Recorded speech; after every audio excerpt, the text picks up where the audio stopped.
The final, deafening crash of the fallen golem gave way to a silence so absolute it felt like a physical pressure against the eardrums. Dust, disturbed by the violence of the battle, drifted lazily through the single, unwavering beam of light from Ilara's staff, painting motes of silver in the vast, oppressive dark. The air was thick with the scent of ozone and superheated metal, a sharp, sterile tang that scraped the back of the throat and spoke of energies no sorcerer had ever commanded. Kalen stood panting, his body thrumming with the phantom electricity that had coursed through him, a ghost of the machine's death throes.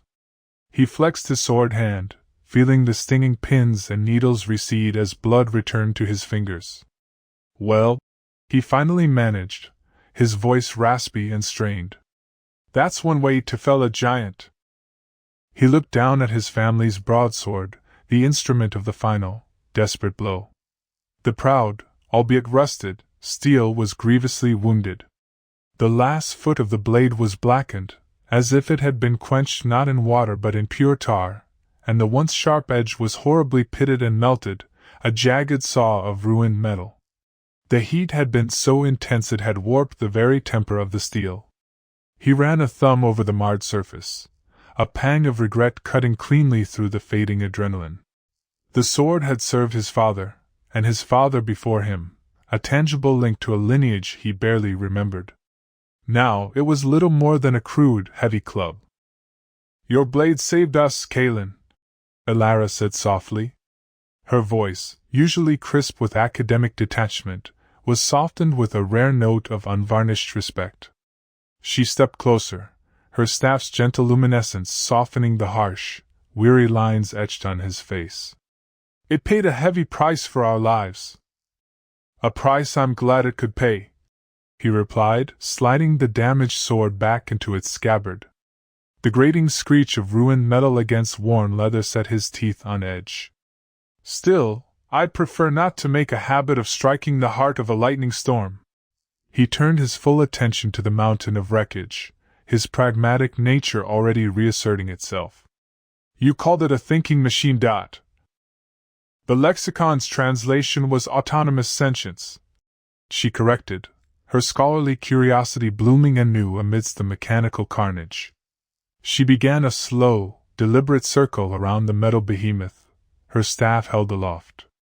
"It's a confounding concept. Golems are animated by enchanted scrolls or bound elemental spirits. They follow commands. They do not improvise." Her gaze swept over the chaotic assemblage of scavenged parts. This one was a scavenger, a craftsman of its own hideous form. It had a will. A purpose. Its purpose seemed to be killing us. Kalen grunted, kicking a loose piece of plating that skittered across the floor. His gaze was practical, already scanning for anything of value. "Purpose or not, it's scrap now. Let's see if it left us any spoils for our trouble." While Ilara studied the bizarre construction of the fallen titan, tracing the thick, clumsy welds with a gloved finger, Kalen began a more pragmatic search. He clambered onto the creature's torso, a chaotic tangle of girders, conduits, and crudely attached plates. At its core, nestled in a makeshift cradle of twisted metal near where he had plunged his sword, he found what he was looking for, a black, obsidian-like cube, still warm to the touch, humming with a faint, contained power. He pocketed it gratefully. His light caster was a thirsty and temperamental weapon. He then moved to the original, smaller chassis from which the golem had been born, the 10-foot-tall cargo loader. Unlike the rest of the monstrosity, this core component was a product of fine, seamless artifice, its lines clean and its metal unblemished save for the ravages of time. He found a small compartment near the pilot's seat, sealed with a simple latch. Inside, nestled in soft, yellowed foam that crumbled to dust at his touch, were 3 more of the cylindrical healing devices they'd found before, and a small, tightly sealed metal box, no bigger than his fist.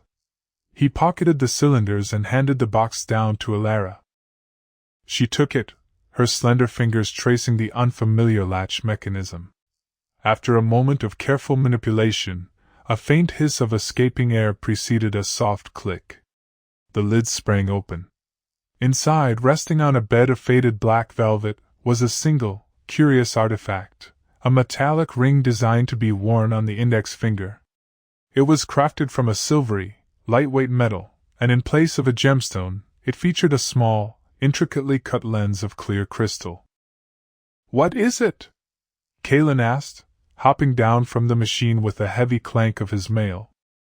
"I have no idea," Elara admitted, her brow furrowed. She slipped it onto her finger. It was a perfect, snug fit. "It feels inert. There is no magical aura. Perhaps a key of some kind? Or a focus for a spell I do not know." As she spoke, she gestured idly with her hand, pointing towards a distant container wall. A tiny, needle-thin beam of brilliant red light shot from the ring's crystal, striking the wall 20 paces away and leaving a minuscule, unwavering red dot on the metal. She gasped and snatched her hand back as if burned, staring at the ring in disbelief. "A pointer? Why would anyone forge a wand that does nothing but make a tiny red star?" Kalen shrugged, his interest already waning now that it was clear the item wasn't a weapon or a key. "Perhaps the ancients had a fondness for chasing mice. Is it useful?" "Not unless we need to distract a very large cat." She sighed, a hint of disappointment in her tone. Still, she left the peculiar ring on her finger. "It is, however, a fascinating piece of craft." With their search of the wreckage complete, they turned their attention to the mystery that remained. The monstrous drag marks, the deep grooves gouged into the metal floor, did not end at their battle site. They continued on, a brutal scar leading deeper into the oppressive, silent darkness of the hangar. "It wasn't just wandering," Kalen said, his voice low and grim. "It was going somewhere. The purpose you mentioned, Elara. I think its journey ended over there." He gestured with the Sunreaver into the gloom. There was no other choice but to follow. They walked in silence, the only sounds the soft shuffling of Elara's robes and the heavy clank of Kalen's armored boots on the deck. The sheer scale of the place was a weight on the soul. Rows of monolithic containers stretched away into the darkness on either side, a silent, disciplined army standing sentinel for a forgotten master. They saw evidence of the golem's long work along the way, other containers with heavy plating ripped away, structural beams torn from support pillars, all scavenged for its ever-evolving form. The tracks finally led them to the far wall of the hangar. And there, their journey's end, and the golem's obsession, became terrifyingly clear. Set into the wall was a door. But to call it a door was like calling a mountain a stone. It was a colossal set of blast doors, each one 50 feet high, wrought from the same dark, seamless metal as the containers. They were sealed shut, their edges fitting together so perfectly that not even a knife's blade could be slipped between them.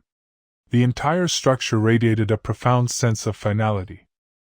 The floor before the doors was a scene of industrial violence.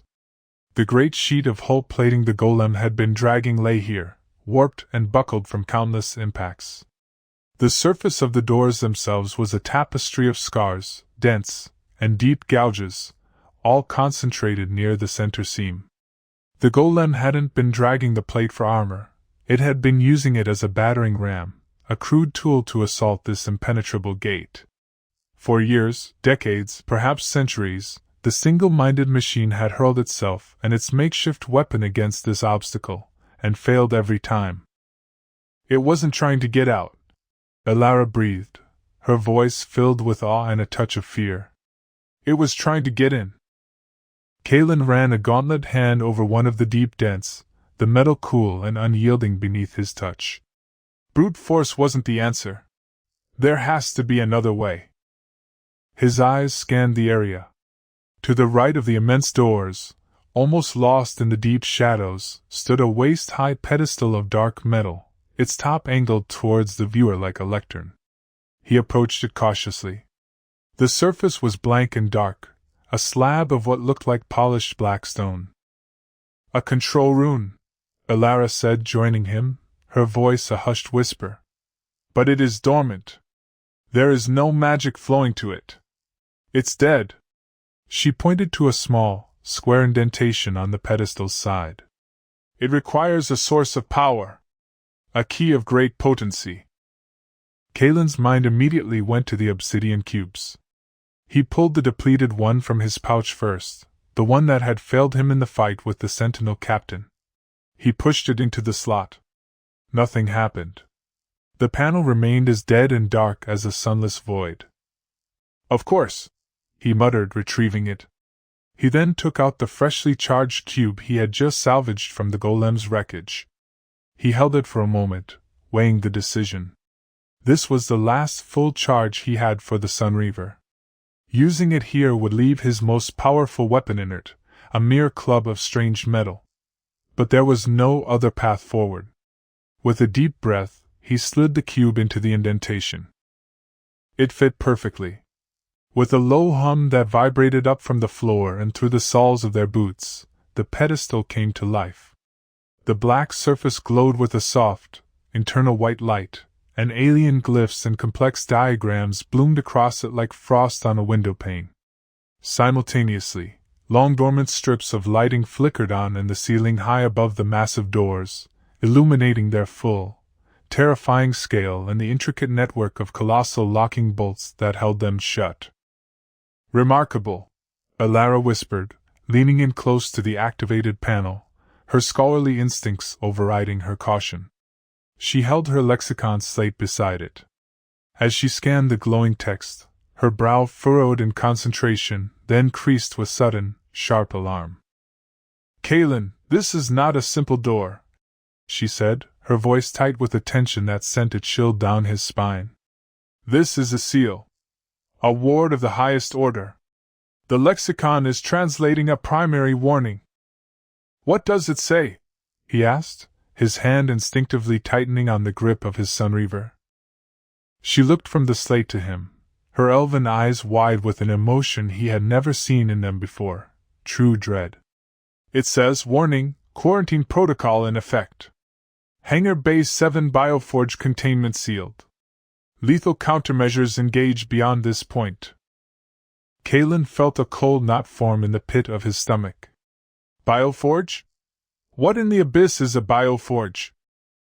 I do not know, she confessed, her voice barely a whisper. The word is alien. But the roots. Bio refers to life. Forge, a place of creation. Her gaze drifted from the glowing panel to the scarred, impenetrable doors. A forge of life. And it is under a quarantine. A seal meant to contain something so dangerous they were willing to abandon it in the heart of a mountain. The implication was staggering, and it landed with the force of a physical blow. The sentient machine, the autonomous sentience, hadn't been a mindless monster. It had been acting on its final, ancient directive. It wasn't trying to break in to release something. It was trying to get in to stop it. They stood in a profound silence, the low hum of the control pedestal the only sound in the vast chamber. They had a choice. They could take the power cube, turn their backs, and leave this place sealed as the ancients had intended for untold ages. Or they could open the door and confront the very thing a thinking machine had spent its entire existence trying, and failing, to destroy. For Kalen, there was no choice at all. This was his land, his holding. The darkness beneath his keep was his responsibility. Whatever horror lay beyond that door, it was a festering wound in his domain, and it had to be cleansed. We have to know, he said, his voice quiet but firm as iron. We open it. Alara looked at him, a storm of scholarly thirst and pure, instinctual fear warring in her eyes. She had dedicated her life to uncovering the secrets of the past, and here lay the greatest, and perhaps most terrible, secret of them all. She gave a single, slow nod, her decision made. She turned back to the control panel, her slender finger hovering over a large, pulsating red glyph at the bottom of the display. It was a universal symbol for action, for confirmation. She took a deep, steadying breath and pressed it. The response was instantaneous and deafening. A series of thunderous CLNGs echoed through the hangar, one after another, as colossal locking bolts, each the size of a great oak's trunk, retracted deep within the wall. A low, grinding groan, the sound of long-dormant machinery protesting its violent reawakening, filled the air. A deep tremor ran through the floor beneath their feet, shaking the very foundations of the world. Slowly, agonizingly, a vertical seam of light appeared between the two great doors. They began to slide apart, parting for the first time in millennia. A wave of cold, damp air washed over them, carrying a scent unlike anything they had ever known, an organic, cloying odor of rot, strange chemicals, and something unnervingly, terribly alive. From the Stygian darkness of the newly opened passage, a sound drifted out. It was not a roar or a shriek, but a low, wet, chittering sound. The sound of 1,000 tiny claws skittering across a metal floor. And it was getting closer.